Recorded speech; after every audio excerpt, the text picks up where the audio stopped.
Assalamualaikum warahmatullahi wabarakatuh. Perkenalkan, nama saya Tiara Nur Apriliani, NIM 20200-507 dari Prodi D3 Farmasi tingkat 2. Tujuan saya membuat video ini yaitu untuk memperbaiki nilai mata kuliah kimia farmasi saya. Saya akan membahas soal-soal kimia farmasi.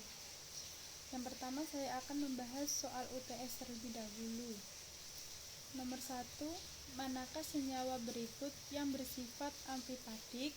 Jawabannya yaitu A, lipid. Karena lipid adalah salah satu makromolekul utama yang ada di dalam sel yang bersifat amfipatik dalam dengan kelompok kepala kutub dan ekor hidrofobik. Sifat amfipatik ini membantu lipid molekul untuk mengatur diri mereka sendiri dalam lapisan ganda yang ketebalannya sekitar 5 nanometer dalam sel hidup. Nomor 2, dari artikel H.C. Stephenson DKK 2017 menyampaikan bahwa salah satu senyawa yang didesain untuk selektif terhadap reseptor opioid yaitu senyawa NF-EPP. Manakah pernyataan yang benar tentang senyawa NF-EPP? Jawabannya C, memiliki 3 cincin benzena. Karena senyawa NF-EPP mempunyai 3 cincin benzena.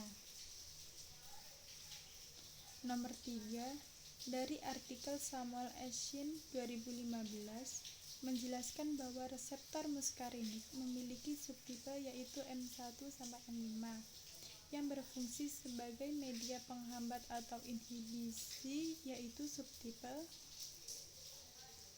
Jawabannya A, M2 dan M4. Karena reseptor dikategorikan menjadi 5 subtipe M1 sampai M5. M1, M3 dan M5 subtipe memediasi fungsi rangsang. Sedangkan M2 dan M4 subtipe memediasi fungsi penghambatan. Nomor 4, apa gugus fungsi yang dimiliki dari senyawa asetikolin? Jawabannya E, tidak ada jawaban yang benar.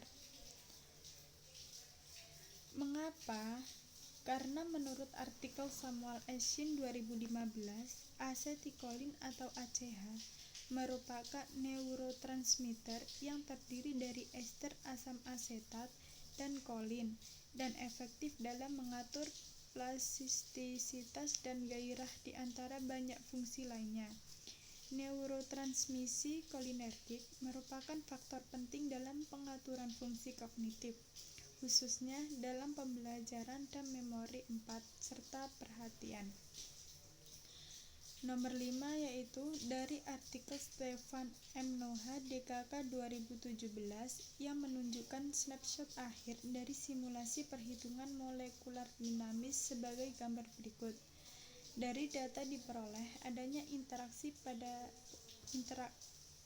polar antara senyawa agonis dengan beberapa residu asam amino dari opioid reseptor.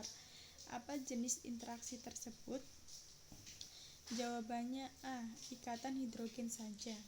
Pada gambar 6, menggabungkan 2B digambarkan dengan menunjukkan snapshot dari akhir lintasan MD yang dihitung untuk meneliti kecenderungan untuk membentuk ikatan hidrogen antar molekul antara agonis dari min-OR.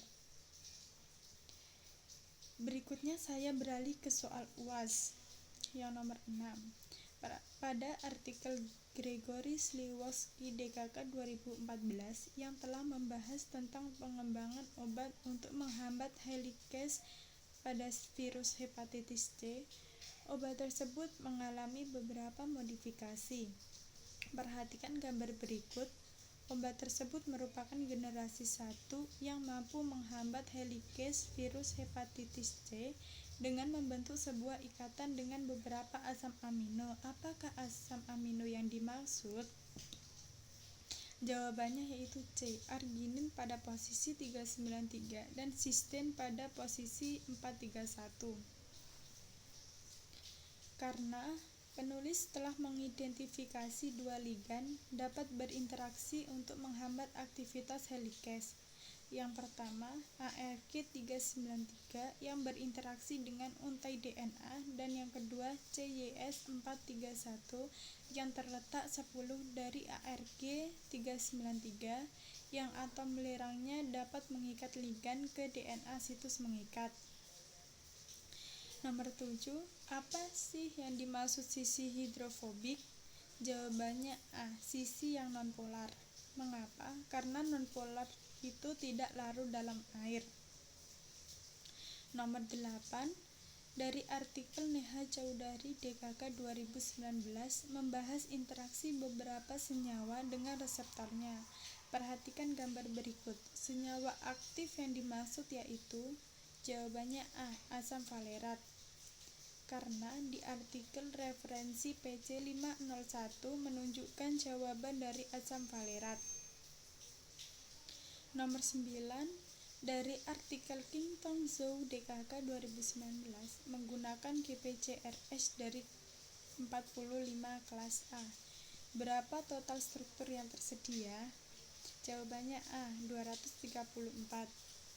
Penjelasannya yaitu karena dari artikel King Tong Zhou DKK 2019 menjelaskan bahwa kerangka kerja untuk mengukur perubahan konformasi dengan menganalisis perubahan konformasi dalam 234 struktur dari 45 GPCR kelas A, kami menemukan jalur aktivasi GPCR umur yang terdiri dari 43 pasangan residu dan 35 residu. Yang terakhir yaitu nomor 10, dari artikel Neha Choudhary DKK 2019 membahas interaksi beberapa senyawa dengan reseptornya. Perhatikan gambar berikut. Residu asam amino manakah yang memberikan interaksi hidrofobik? Jawabannya yaitu A. Asam glutamat 63 dan 398. Mengapa? Karena menurut artikel dari Neha Choudhary DKK 2019 menjelaskan bahwa residu protein yang diwakili sepanjang busur terlibat dalam interaksi hidrofobik, sedangkan residu yang terlibat dalam ikatan hidrogen diwakili menggunakan garis putus-putus. Sekian dari saya, terima kasih. Wassalamualaikum warahmatullahi wabarakatuh.